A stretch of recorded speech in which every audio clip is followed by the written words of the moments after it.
Hi, I'm Larry McAtee, Ward 3 City Councilman, and today we have the pleasure of having Tom McDaniel, who is the chief man behind Maps 3, and David Todd, who is the chief man behind all maps now and forever. Guys, thanks for coming in. Good to be with you. We're going to do a briefing on the senior wellness centers, where we are, where we're going, to bring us seniors up to date on what we can look forward to. Tom, how about giving us a little status report on Maps 3, where we are? Well, we're on the home stretch in Maps 3. You'll recall that this was approved in 2009, and we started on the Citizens Advisory Board in the spring of 2010. And the first thing we did was to develop an implementation plan, because as you are so well aware, as one of the architects of MAPS, this was pay as you go.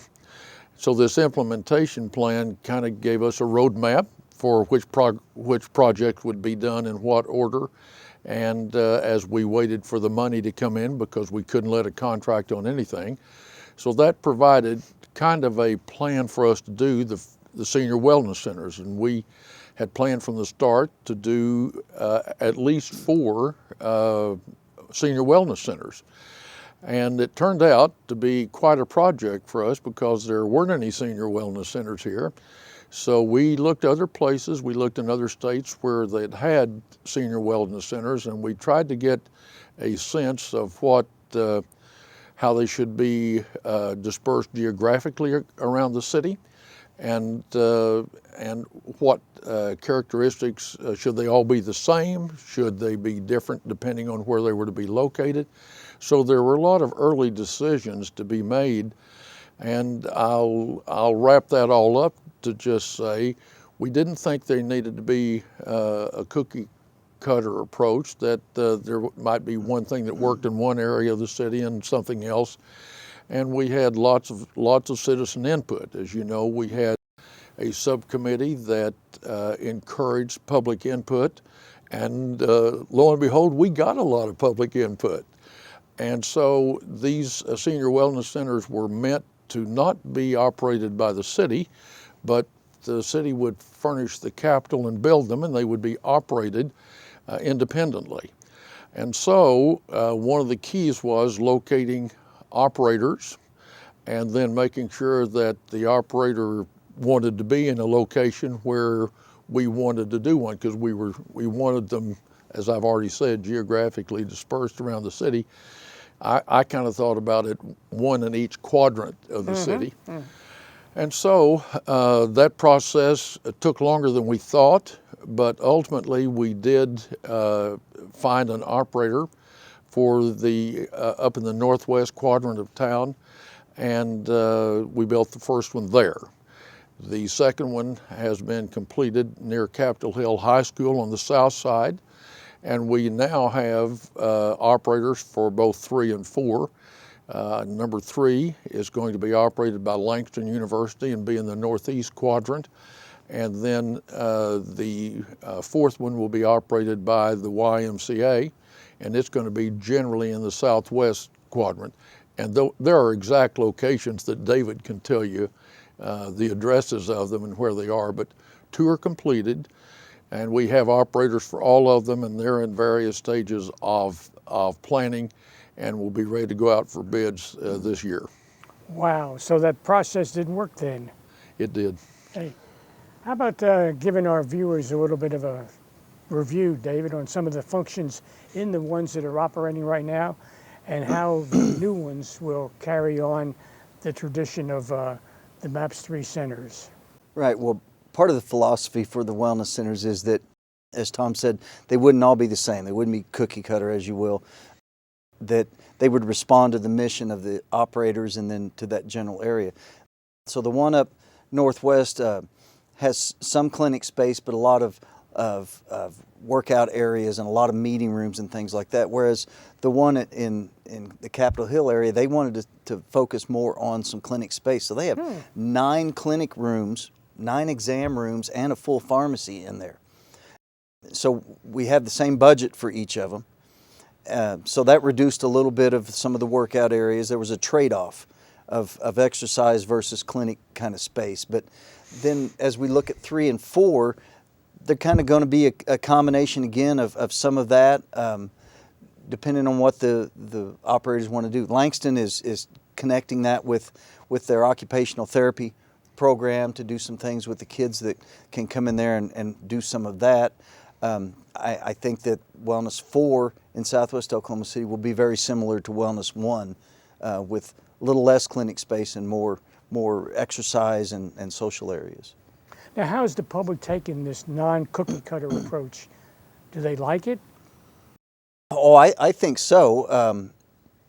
Nobody wants to just have the same things. If you have a need for the services that are in the other facility, you can go to the other facility and you can kind of pick and choose. And that's what we hope, as we get 4 of them, that they will offer different things and you can go to any of the ones that you want. Now, as you look back, what have we learned about the whole wellness center area? Is there something that really comes to mind? Well, I'll start with that. The first thing that comes to my mind is how well received they've been. I personally didn't know what the usage would be, but on Wellness Center number 1, the usage has far, far exceeded our expectations. They have maybe quadruple the number of members we thought they'd have. They've come back to ask us for extra money, for extra space, for dressing room facilities, for more pickleball courts. And I guess that's really made my heart sing, because nothing would have been worse than if we'd have built them and nobody came. And nobody came. So we have built them and people are using them. And I think that if there's anything that really makes me happy about the whole process with the senior wellness centers is whatever else has happened, people are using them, and that's the greatest reward for all of us. People are using them. What a reward. Yeah. Right. I think that what we've seen is that pickleball is very popular. The pools. How about for our viewers that may not know what pickleball is? What is pickleball? It's like a smaller version of tennis. Shorter court, bigger ball. It's a little slower game. More for seniors to enjoy. And taking into the fact that seniors are not as nimble and as fast as they used to be, even though we think we are. That's a true statement. I'm a witness to that. The other thing we've seen is the pools are very popular. Pools are getting a lot of use, and then just the general social areas. A lot of people are coming there just to see friends, make friends, and have something to do during the day, which I think is fantastic. So MAPS 3 is not only off and running, but it's galloping right at this point, and it's overachieving what we thought it might do.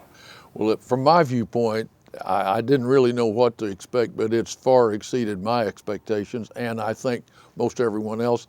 And Larry, we've had, as we've gone through this process, as they have come back to ask for additional money for some improvement on them, we've had wonderful testimonials from people who are using them coming in and explaining why it is they'd like to see us add dressing rooms or add a pickleball court.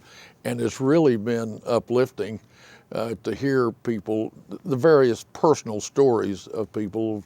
The man who lost his wife and was just staying home and was, depressed, and then they built this where he could walk to it, and so he comes over to it, and it's really changed his life. And so hearing those stories make me think that we've all done something that's worthwhile, and that's not the only story. There are many. Part like that, life-changing. I don't think we really had a grasp of that in mind when we started this whole thing.